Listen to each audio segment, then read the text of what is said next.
Hi, my name is Tyler Anbinder, and I'll be teaching a course called The Civil War in Washington and Beyond. I taught American history, including the American Civil War, for 30 years at George Washington University before I retired from there in 2020. And since then, I've been teaching with Encore Learning. This course will start with the bombardment of Fort Sumter, which kicked off the American Civil War.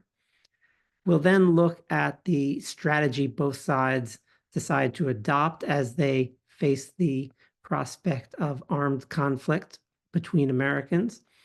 The war initially becomes a stalemate as neither side is able to push the other to defeat in the Eastern Theater. Eventually, Robert E. Lee grows tired of not being able to bring the North to a defeat. And so Lee moves north into Maryland. And in September of 1862, the Battle of Antietam is fought.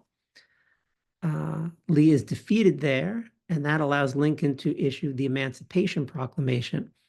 But the Emancipation Proclamation was several years in the making, and we'll talk about the events during the war that helped lead to the famous Emancipation Proclamation, events that without which the Emancipation Proclamation could never have been issued.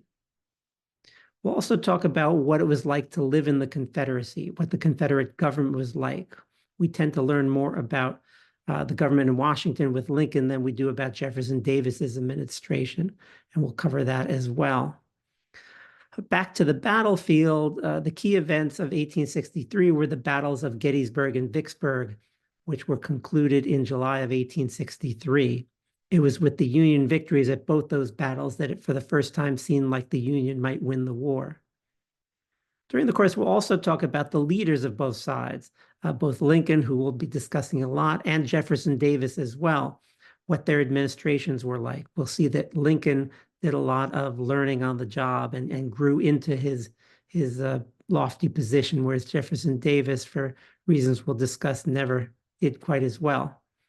But there was lots of discontent in the North about the war, and we'll talk about the draft riots and the anti-war movement there.